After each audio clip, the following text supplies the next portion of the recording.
అతను వచ్చాక పార్టీ నాశనం చేశాడు. ఎవరిని పనిచేసే వాళ్ళని రానివ్వకుండా గుర్తింపించి వాళ్ళని కొట్టడం, ఎవరైనా ఆయనకి ఇష్టం లేని వాళ్ళు వచ్చినప్పుడు జనసేన పార్టీకి సంబంధించినటువంటి అంతర్గత విషయాలు ఆవిడ చెప్తున్నారు. ప్రతి పార్టీలో ఉన్నటువంటివే, ప్రతి పార్టీలో ఇలాంటి వాళ్ళు ఉంటూనే ఉంటారు. నాయకులు అనేటువంటి వ్యక్తి అందరినీ కలుపుకొని వెళ్ళాలి. అది చేతగానప్పుడు అందరూ వచ్చి తిడతారు. శివపార్తి గారు మళ్ళీ వస్తా, ఆగండి, మళ్ళీ వస్తా మీ దగ్గరికి. జరిగేటువంటి అంశాలే ఇదేదో కొత్తగా ఉన్నట్టు పవన్ కళ్యాణ్ గారిని మొయ్యడానికే అందరు పార్టీలో ఉన్నట్టు చెప్తుంది ఏంటి ఆవిడ? ప్రతి పార్టీలో ఉన్నవే. పార్టీకి పనిచేసినప్పుడు వాళ్ళ ఆశయాలు తీర్చవలసినటువంటి బాధ్యత నాయకుడి మీద ఉంటది. మీరు ఇవాళ బీసీలకు అన్యాయం చేసి బీసీలకు ఎంతమందికి టికెట్లు ఇచ్చారో చెప్పుకోలేనటువంటి దురావస్థలో ఉండి పక్కన వాళ్ళని తిడితే ఎట్లా? పార్టీకి ఎందుకు పనిచేస్తారు? ఎవరైనా వాళ్ళ భవిష్యత్తును ఆలోచించి పనిచేస్తారు. వాళ్ళ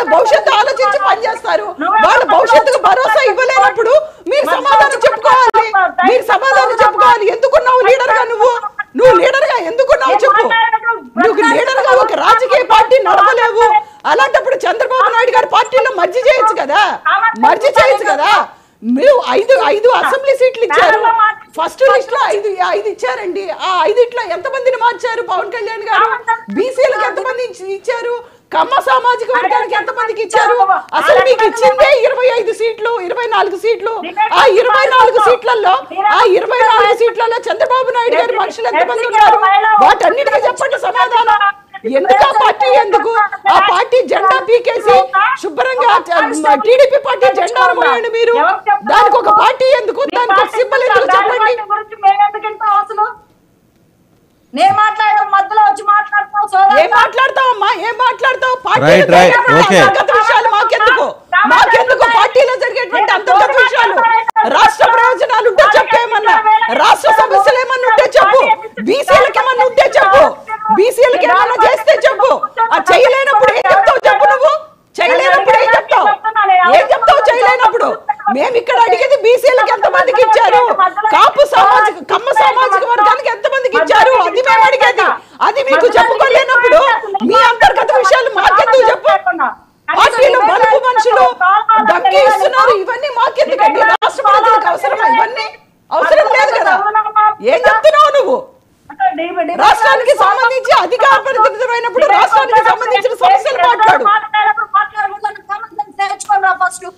పక్కన ఆపండి. రామ్నాథ్ గారు దీంతో పాటు మరో ముఖ్యమైన విషయం, ప్రశాంత్ కిషోర్ ప్రతి నెల ఆయన ఒక నిర్దిష్టమైన తేదీలు పెట్టేసుకొని ఏపీకి సంబంధించిన అంశాల మీద ఇక్కడికి వచ్చి మాట్లాడటమో లేకపోతే ఎక్కడి నుంచో ఒక చోట ట్వీట్ చేయటమో ఏదో ఒకటి. మొదటిసారి బాగా హై డెన్సిటీలో మాట్లాడాడు. ఆల్మోస్ట్ వైసీపీ ఇస్ గాన్ అని చెప్పి. రెండోసారి మొన్న మాట్లాడేటప్పుడు ఇంటెన్సిటీ తగ్గించాడు. ఇట్స్ డిఫికల్ట్ అనే మాట మాట్లాడాడు. అండ్ ఛత్తీస్గఢ్ మాజీ ముఖ్యమంత్రి భూపేష్ బఘేలా తోటి పోల్చాడు. ఈయన he has just become a provider. ఏదో జనాలకి సంక్షేమ పథకాలకు డబ్బులు ఇచ్చేసి వాళ్ళకి ప్రొవైడర్ మాదిరి నిలుస్తున్నాడు, పెద్దగా ఏం ఉపయోగం ఉండదు అని. అండ్ నాకు జాగ్రత్తగా గమనిస్తే అంటే వైసీపీ వాళ్ళు ఆరోపించారని కాదు, నెలకోసారి వచ్చి 2 మాటలు మాట్లాడేసి వెళ్ళిపోతున్నాడు. అదేమన్నా తెలుగుదేశానికి ఉపయోగపడుతుందా? అంటే నేనేమంటానంటే ప్రశాంత్ కిషోర్ యొక్క ట్రాక్ రికార్డు మనం చూస్తే 2014 అంతకంటే ముందు కూడా చాలా రాష్ట్రాల్లో పనిచేశాడు. ఆయన పనిచేసిన వాళ్ళు సీఎం అయినటువంటి నేపథ్యంతో పాటు ఆయన పనిచేసిన వాళ్ళు ఓడిపోయిన వాళ్ళు కూడా ఉన్నారు. యూపీలో అఖిలేష్ కోసం పనిచేశాడు, ఆ రోజు అఖిలేష్ ఓడిపోయాడు. తర్వాత ఢిల్లీలో పనిచేశాడు, తమిళనాడులో పనిచేశాడు, తమిళనాడులో విజయం జరిగింది. సరే ఏపీలో పనిచేశాడు, విజయం జరిగింది. సో ఇలా ఉన్నాయి. కానీ తర్వాత ఆయన ఒక డిఫరెంట్ పాత్ తీసుకొని ఆయన అంటూ ఒక వేదిక పెట్టుకొని బీహార్లో ఒక రాజకీయ మార్పు కోసం పనిచేస్తున్నాడు. మొన్న తెలంగాణలో కూడా బ్రహ్మాండంగా కేసీఆర్ గారు రాబోతున్నారు తిరిగి అని చెప్పి కూడా మనం చూసాం. సో ఆయనకు కూడా కొంత క్రెడిబిలిటీ తగ్గింది. ఆయన కూడా ఇంకోటి మోర్ ఓవర్ ఏంటంటే ఇక్కడ అందరికీ తెలియదు ఏంటంటే అతను ఇప్పుడు ఐపాక్ నుంచి కొంత డిటాచ్ అయ్యి కేవలం ఒక ఇండిపెండెంట్గా ఉన్నాడు తప్ప అప్పట్లాగా ఒక టీంతో పనిచేయడం లేదు. కాకపోతే నిన్న మీరు అన్నటువంటి వ్యాఖ్యలు ఆయన పీటీఐ సంస్థతో మాట్లాడుతూ, మీకు గుర్తుందా ఆల్ ఇండియా రేడియోలో ఆకాశవాణిలో ఒక 10 ఏళ్ల క్రితం నెల వెన్నెల అనే ప్రోగ్రామ్ వచ్చేది. ఎవరో ఆ టైంకి ఆ ప్రోగ్రామ్కి వచ్చి మాట్లాడేసి వెళ్ళిపోతుంటారు. అట్లా నెల వచ్చేసి టీడీపీ కోసం మాట్లాడి వెళ్ళిపోతుంటారు అనిపి ఇట్లా. అదే అంటే ఖచ్చితంగా ఏంటంటే వ్యాపారాత్మక పాయింట్ ఆఫ్ వ్యూలో కనపడుతుంది. ఇప్పుడు మనకు క్రెడిబిలిటీ ఉంది, మనకు గతంలో హిస్టరీ ఉంది అని చెప్పి ఒక డేటా లేకుండా, ఒక ఆధారం లేకుండా ఏదో ఒక ర్యాండమ్ ర్యాండమ్గా వచ్చి 4 మాటలు మాట్లాడడం వల్ల కొంత ఇన్ఫ్లుయెన్స్డ్ ఉన్న వ్యక్తి కాబట్టి ఆ వ్యక్తి మాటలపైన సమాజంలో చర్చ జరగడం ఓకే, కానీ అతనికి ఎంత క్రెడిబిలిటీ ఉంది, ఏ ఆధారంగా మాట్లాడుతున్నాడా అనేది ఇక్కడ మనం చూడాలి. అతను మాట్లాడేటప్పుడు ఏదైనా ఒక డేటా ఏమైనా మన దగ్గర పెడుతున్నాడా? ఇప్పుడు సర్వే సంస్థలు ఉంటాయి సహజంగా, మనం ఎవరి మంత్ చూస్తున్నాం, టైమ్స్ నౌ కానీ ఇండియా టుడే కానీ.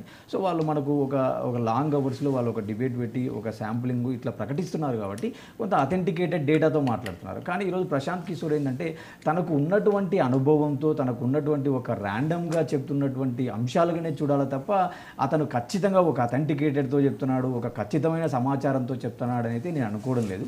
మోర్ ఓవర్ ఏంటంటే ఈరోజు చంద్రబాబు నాయుడు గారి గురించి కానీ టీడీపీ గతంలో ఆయనను ఆహ్వానించినట్టు మా కొరకు పనిచేయాలన్నట్టుగా వీళ్ళు ఇన్వైట్ చేయడం జరిగింది. ఆయన కూడా ఏమన్నాడంటే నేను దీర్ఘకాలం పనిచేయలేను, కాకపోతే ఏదో కొద్ది సలహాలు ఇస్తానని చెప్పి ఆయన హైదరాబాద్కు వచ్చారని చెప్పి మనం చూసాం.